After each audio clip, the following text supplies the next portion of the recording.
Voilà, salut tout le monde. On se retrouve pour le grand départ de la 2388. Voilà, elle est prête à partir, hein, donc voilà, bon, signe du départ imminent. J'ai démonté la plaque d'immatriculation. Voilà, donc là, elle est plus à moi. On va la charger sur le camion. Donc elle a rechargé toute la nuit parce que il gèle et puis ça aurait été quand même un peu bête de pas réussir à la démarrer. Hop. Alors les pièces, tac. J'ai un alternateur d'avance. En fait c'est l'alternateur d'origine qui avait un très très léger jeu mais qui peut encore dépanner. Voilà, on va le mettre dans la cabine. Tac. Il y a même la notice de l'autoradio, si c'est pas beau ça. Tac. La notice de l'AFS. L'AFS c'est l'ordinateur de bord. La notice de la bécane. Et on va démarrer la MMR.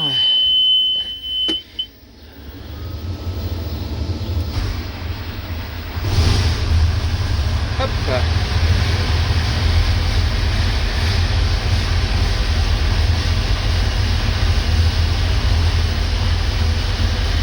Bon, on entend un peu que ça ratatouille, ça c'est la sortie moteur, hein, avec des pignons en moins sur le couple conique forcément. Dans le bas régime elle aime pas ça. Hop, on va la laisser accélérer toute seule à son régime de 1100 tours, hein, c'est comme ça sur cette version là de la machine, hein, il faut la laisser prendre son régime, toute seule. Sans rien faire, sinon ça fausse l'électronique, ça met des informations erronées. Enfin, c'est comme ça qu'on me l'a expliqué quand je l'avais acheté. Voilà, ça monte, et on est bon. Voilà, on va se la sortir.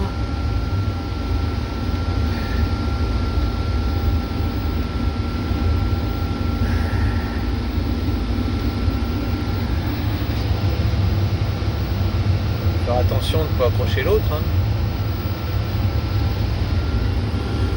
S'écarter un peu de la porte parce que j'ai pas replié l'échelle.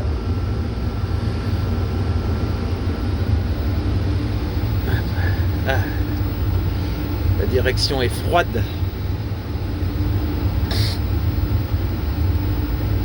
Il fait entre -1 et -2 degrés là.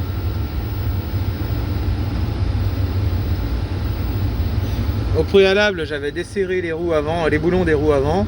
Les roues arrière, ça vient tout seul à la péteuse, donc je trouve que les boulons sont pas trop gros. Je préférais les laisser et tous les retirer au dernier moment. Hop. Tac.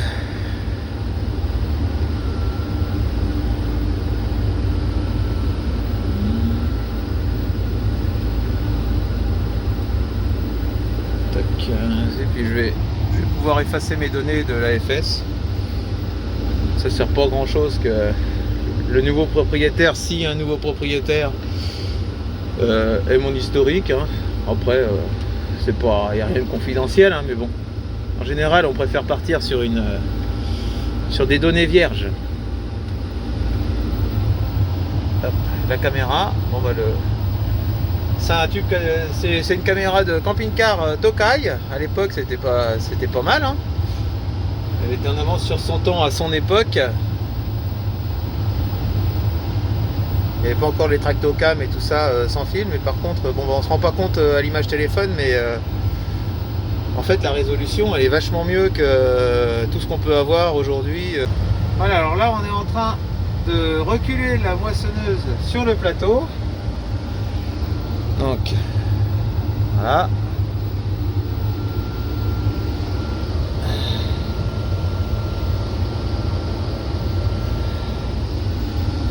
Reculer en ligne droite bien comme il faut. A priori on est pas mal.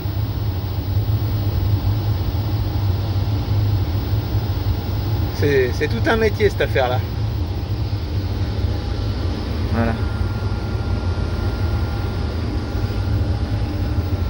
là je filme le temps qu'il positionne Sébastien qui prépare la remorque, parce que c'est assez technique. Donc là je vais couper la caméra.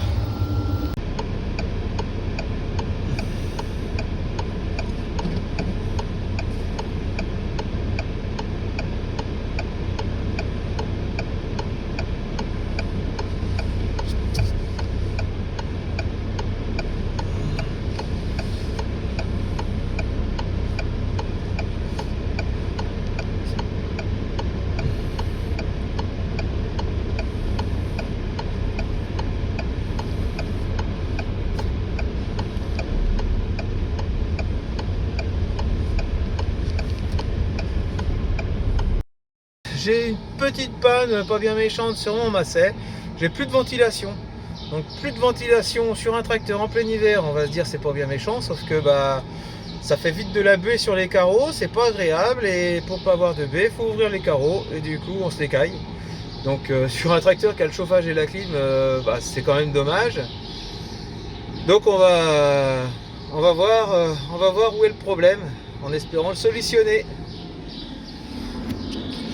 Voilà, donc on a le contact, et puis on a le plafonnier, et tac, ça marche pas. Donc on va chercher les causes et on va essayer de résoudre ça. Voilà, nous voilà sur le toit du masset. Hop là, j'ai un problème, j'ai plus de ventilation. Donc je pensais à un problème de masse, parce qu'au potentiomètre j'ai du jus sur tous les fils, et en fait c'est la petite carte qui sert de résistance qui est foutue. Je sais pas si on voit bien, mais en fait à l'intérieur, voilà, là-dedans, là il y a un fil à l'intérieur qui fait plus le contact. Je vais pincer et on va entendre.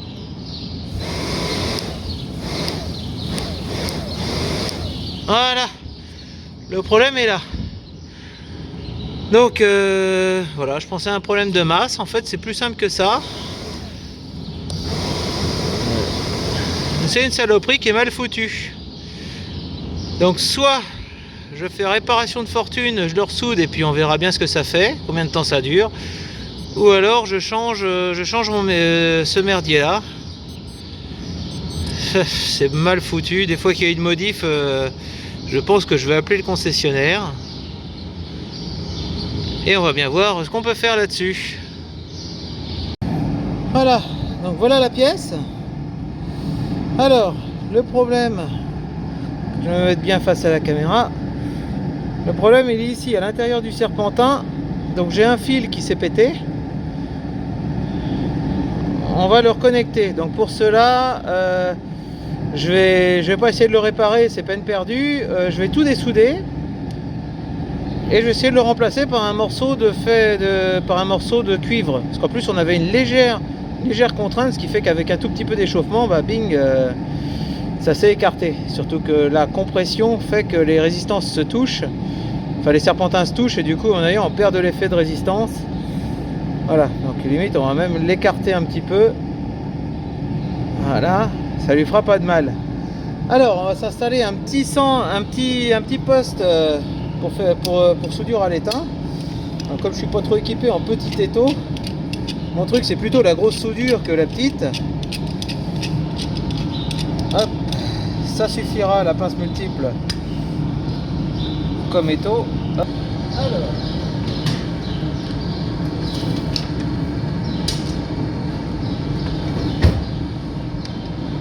le fer à souder, j'ai pas trop nettoyé la dernière fois.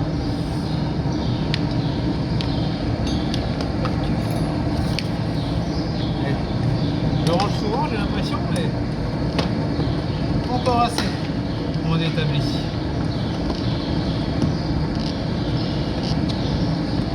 Hop, voilà, c'est branché, il n'y a plus qu'à attendre un petit peu. On va retrouver la bobine de fil d'étain. Ah, voilà, du fil d'étain, le poste à souder, le fer à souder. J'ai pas l'habitude de travailler si petit. Et la mise en chauffe, et je vais essayer de me trouver un petit fil de cuivre qui pourrait faire l'affaire. Voilà, une petite chute. On devrait être pas mal. On va taper là-dedans. Alors. Hop. Bon, le bruit, c'est le chauffage d'atelier parce que pour du travail minutieux, je préfère autant avoir les mains chaudes. Ma petite chaise de bar.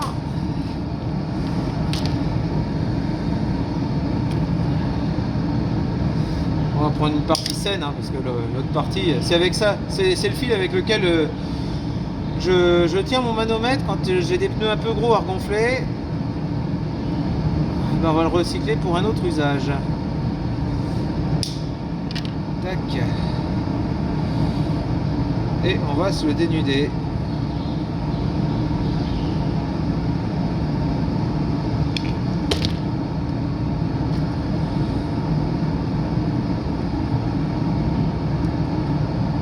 Voilà. Bon, normalement le trou va être un peu petit, hein. On n'est pas à l'abri d'un petit coup de chignole pour le ragrandir.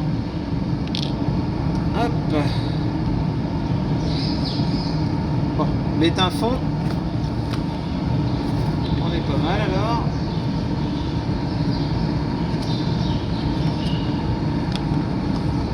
Bon, c'est comme d'habitude, hein, le fil est pas trop long avec ces bêtises là. Il n'y a rien de mieux que ça. C'est mon bout le plus fin. On va y aller avec ça.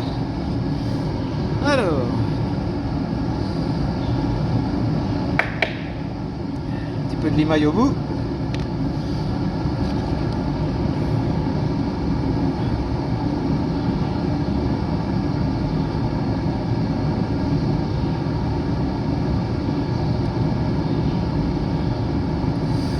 Voilà. Ce qui est compliqué, c'est de sortir l'ancien étain. Tac.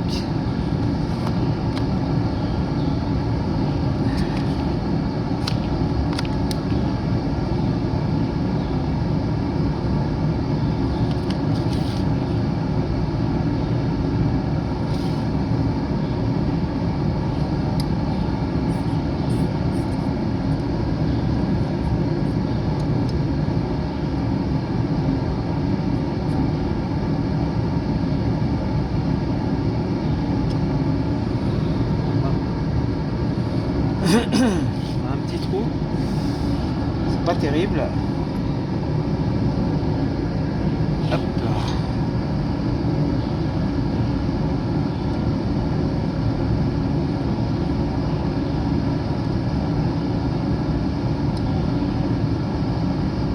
Et voilà, l'ancien fil est viré.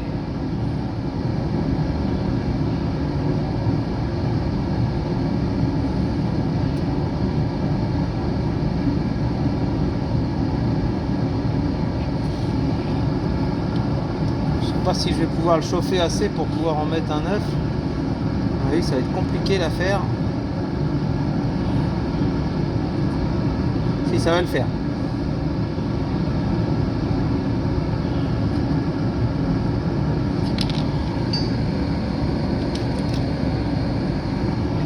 On va nettoyer ça avec un vieux clou.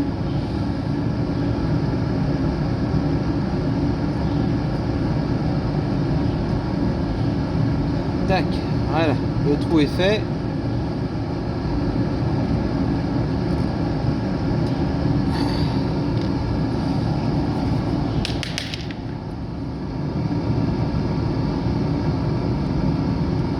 Voilà. Pareil de l'autre côté.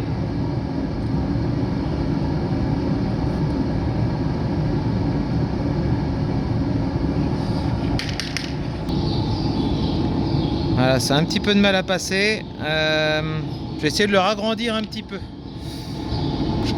Alors, on va excuser les moyens du bord, hein, mais je suis pas spécialisé dans la microélectronique. Enfin micro, voilà, c'est pas ma taille d'outil préférée.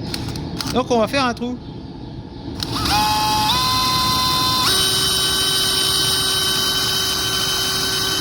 Voilà.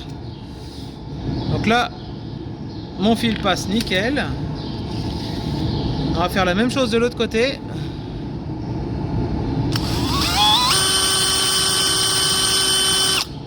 Et voilà. Hop.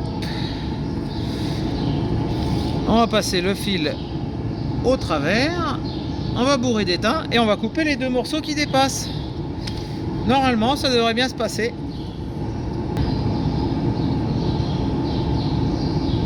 Là j'ai à moitié la tremblote parce que j'ai pas chaud quand même. Donc voilà, on met un gros pâté. Donc là mon fil n'est pas tenu du tout, hein. C'est voilà. On va compter sur sa longueur pour le tenir dans cette position là. Voilà. Et pour que ça tienne, il suffit de bien chauffer, hein. Faut que ça rentre partout, quoi.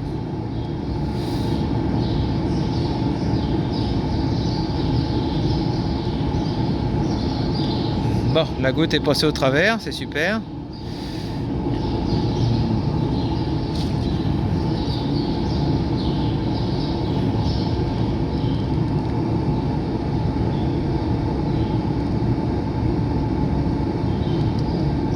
Voilà. On est pas mal. On va retirer la goutte qui est tombée à l'intérieur. Évidemment, elle s'est raccrochée. Voilà. Et on va faire la même chose à l'envers.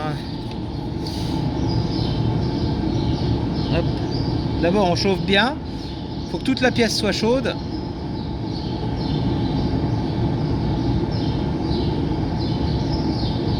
Et voilà. Donc là on est pas mal. Tac, faut pas hésiter à bourrer. Tac, voilà. Faut que ça adhère bien de tous les côtés du fil. Donc là on est assez parfait, hein. Voilà, je vais me mettre face caméra. Voilà. Donc là ma soudure, elle enveloppe bien le fil. Elle est bien fixée sur la cosse. Il n'y a pas de contrainte, donc normalement ça devrait pas trop mal résister à l'échauffement. L'avenir nous le dira. En attendant, j'attends un coup de fil du concessionnaire pour savoir s'il n'y a pas une modification, parce que le système, voilà, d'avoir un truc comme ça qui est même pas isolé dans le toit de la cabine, on va dire que ça m'enchante qu'à moitié. Donc tac. Voilà. Bon ça suffira bien, il n'y a pas forcément besoin de faire mieux que ça. Ça accroche un petit peu, mais l'essentiel c'est que le contact se fasse. Je vais rebrancher la petite carte. Et puis on va voir ce que ça donne avec un peu de jus. Donc comme en fait, ça c'est la prise directe, hein, c'est la vitesse 3. Savoir que sur un moteur de ventilation, en général, quand la résistance lâche, c'est plutôt l'inverse. C'est qu'on n'a que ce fil-là qui fonctionne et on n'a que la grande vitesse qui marche. C'est-à-dire que ça ne marche pas sur 1 et 2 et ça marche à 3.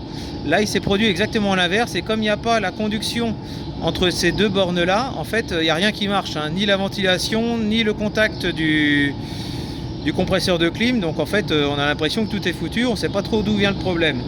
Donc les premières causes à éliminer quand c'est comme ça, c'est un problème de masse. Et ensuite, problème de résistance. Mais du coup, c'est assez vite éliminé parce que on a toujours l'impression que quand 1 et 2 marchent pas, le 3 fonctionnerait. Donc là, voilà, j'avais presque éliminé la résistance. Et puis en démontant, avec l'avantage qu'elle soit ouverte, c'est que le problème, il saute aux yeux, quoi. Après, voilà. Bon, on va rebrancher ça et puis on va voir si ça marche. Alors, on est sur le toit du tracteur. Donc j'ai rebranché tous les fils, hein. Heureusement, faut prendre la photo parce que c'est pas une connectique, normée, hein. Donc faut se rappeler de l'emplacement de chaque fil. Et donc là, en toute logique, si je l'ai bien réparé, il est en vitesse 3. Au moins la vitesse 3 devrait fonctionner.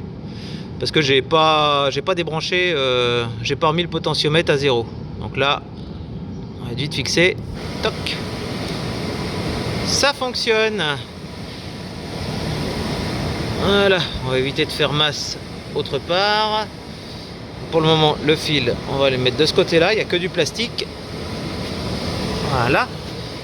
Donc là, il faut que je fasse mes petites acrobaties pour redescendre. Et puis on va voir sur le potentiomètre si les deux autres vitesses fonctionnent. Alors, nous voilà dans le tracteur. Voilà. Je mets la baladeuse parce que sinon on n'y voit rien. Alors là je découvre en même temps que vous. Hein. Alors, on l'entend pas, mais il y a du vent en vitesse 1. La vitesse 2, on l'entend. Enfin moi je l'entends. Je sais pas si à la caméra on l'entendra aussi. Et la vitesse 3 aussi. Et le compresseur de clim normalement. Ouais, bon, en même temps il fait -1 donc on n'entend pas. Curieusement avec -1 degré on n'entend pas le compresseur de clim. C'est bizarre. Mais la ventilation fonctionne. Voilà, une petite réparation rapide du masset avec une soudure à l'étain. C'est pas mon poste à souder préféré,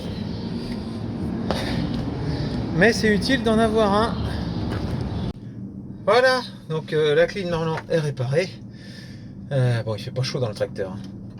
On va vérifier tout de suite. Le plafonnier est refixé et... Oh la vache, ça souffle. Et c'est bon.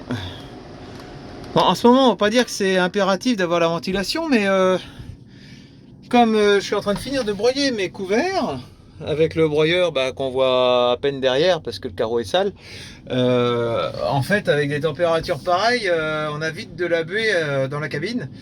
Donc en fait moi je mets toujours un zeste de chauffage avec un soupçon de clim. Ça aide à être bien là dedans quoi.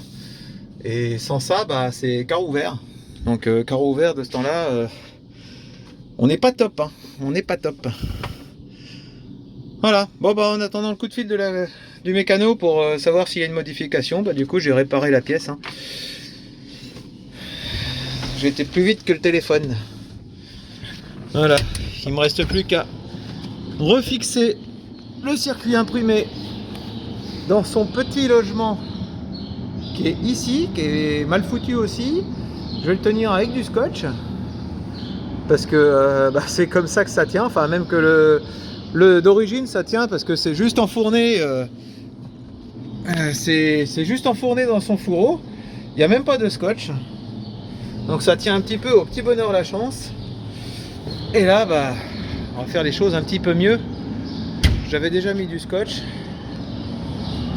donc avant de démonter le toit de cabine, j'étais prêt à parier que c'était le ventilo qui était HS, et finalement il en est rien.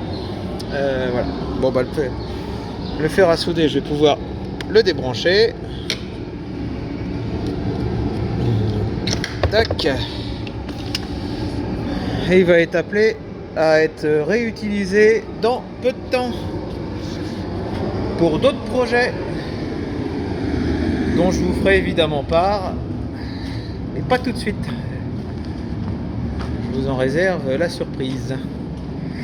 Allez, on va aller refixer ça. Ouais, si je remonte là-haut sans mon rouleau de scotch, ça va être moche. Il va falloir que je fasse encore plein de sport pour monter, descendre, monter, descendre. Et le sport, c'est pas mon fort. Là, je suis en train de finir le remontage du toit de cabine du masset. Alors, c'est toujours un peu de boulot parce qu'il y a eu des petits... Pour moi, il y a eu des petits problèmes de conception là-dessus. Alors, je vous montre ça tout de suite. Hop, on va mettre un petit peu de lumière. Parce que le capot il tient avec il y a une vis là, une autre là, là et c'est tout ici, et une autre au milieu. Donc en fait on a cette trappe là qui est supposée être étanche, ça baille aux corneilles, avec un trou ici et un autre à peu près dans ce secteur là. Je le sens pas au toucher, mais voilà, là. Donc en fait je remets un scotch à chaque fois parce que comme c'est un tracteur qui traite, j'ai envie qu'il y ait un minimum d'air extérieur qui rentre dedans. Donc je suis toujours en recyclage d'air de cabine. Le filtre c'est pareil, c'est la croix et la bannière pour aller le changer, donc il n'y a pas de charbon actif. Et puis j'ai 3 tracteurs qui vont sur le pulvé, donc ça fait beaucoup de filtres à charbon actif à mettre, hein. C'est comme ça, c'est un choix. Bon, cela dit, je traite quand il n'y a pas de vent, donc j'ai pas trop d'air extérieur en cabine, et je mets toujours l'air ambiant au maximum, hein, le recyclage d'air ambiant. Et en plus, on a un petit problème sur la conception du support de filtre, c'est que quand on le prend, hop, voilà, ça se colle pas. Donc en fait, il y a la poussière qui rentre, ça bouche le condensateur qui est à ce niveau-là, et on a vite une clim qui se met en défaut ou qui bouffe du gaz. Donc en fait, hop, tout simplement, je me suis fait une petite cale, ça paye pas de mine, c'est du bricolage, voilà, c'est du petit boulot, mais ça marche. Tac, hop, voilà, c'est mis. Bon, la pâte elle commence à pas aimer la blague, mais au moins c'est étanche. Je ferai un système mieux un jour. Pour le moment, ça va. Pour le moment, ça va comme ça. Et puis voilà, voilà comment on répare une résistance mal foutue sur une ventilation. On va refermer la boutique. Tac. Alors, faut aller rechoper le cran. Tac. Et voilà. Donc, voilà. Voilà comment faire une réparation sur une résistance pour gagner peut-être 20 balles. Parce qu'une résistance de ventilation, ça coûte vraiment pas cher. Alors voilà, c'est la fin de cette vidéo. Donc merci de l'avoir regardé. Bon, vous avez vu, c'était pas des grosses économies, hein. Un petit bazar comme ça pour la ventilation, ça doit coûter peut-être 20 euros, peut-être 30 max. Enfin, je vois pas ça beaucoup plus cher que ça parce que c'est vraiment pas une pièce très compliquée. Moi, ça permet de sortir un petit peu le fer à souder, de travailler avec des outils différents. Et puis de toute manière, j'ai quand même gagné mon temps parce que c'était plus rapide à réparer que de faire l'aller-retour 2 fois 20 km pour aller à la concession pour chercher la nouvelle pièce. Et puis comme a priori ils n'ont pas fait de modification, cette pièce-là ne me plaît pas, donc je pense que j'irai copier le système des d'autres tracteurs avec des résistances fermées et hermétiques. Bon, du coup le Macet, il a eu droit à sa petite révision au bout du jour. Bon, j'avais déjà mis l'an dernier des phares à LED, donc à l'avant on a les LED lenticulés, feu de croisement plein phare. Pareil, les feux à LED encastrés dans le toit. Et puis par contre, quand je travaillais de nuit, quand j'allumais les vieux halogènes à l'arrière, c'était à pleurer. Donc il est passé en LED aussi à l'arrière. Donc ces feux-là, je les connais, hein, c'est des 3600 lumens, 60 watts. Et c'est un éclairage 180 degrés avec un faisceau longue portée au centre. Donc je les connais bien tout simplement parce que c'est les mêmes que j'avais déjà installés sur le télescopique. Et comme je n'étais content, du coup j'ai repris les mêmes. Et alors pourquoi je les ai changés? Tout simplement parce que d'origine il avait le système, voilà, comme ça, 2 x 55 watts à double optique. Alors c'est bien 2 x 55 watts, mais franchement ça tire beaucoup pour pas éclairer grand chose. Puis en plus, on voit c'est un petit peu noir à l'intérieur. Donc ça c'est parce qu'en vieillissant, la partie chrome à l'intérieur qui réfléchit la lumière de l'ampoule, elle perd, ça se désagrège. Alors c'est par le temps, quoi, hein. Tous les phares à un moment donné ça le fait. Celui-là par exemple le fait peut-être un petit peu moins, encore que, mais voilà, ça commençait à vraiment plus éclairer beaucoup. Et puis voilà, il était temps de changer. Donc on verra ça quand il va retourner dans le champ pour les prochains traitements. Si je travaille de nuit, on verra ça. Si puis il a eu droit à un petit gyrophare à LED. Bon, c'est un extra plat, hein. Il n'y a pas besoin d'un extra plat dessus, mais ça éclaire plus que l'ancien qu'il y avait. Donc voilà. Si, puis il fait testeur aussi ce tracteur là parce que j'ai mis des phares de ceinture à LED. Donc voilà, que j'avais acheté sur le site 24 LED Handel. Et en fait, c'est exactement les phares qu'il faudrait que je mette sur le DUTS. Ceux qui sont sur la cabine, là-haut. c'est exactement les mêmes que ceux-là. Donc en fait, je teste sur le Massey pour peut-être équiper le Dutz plus tard. À voir. Enfin, tant que c'est quasi neuf, ça éclaire quand même bien, même en halogène. Donc voilà.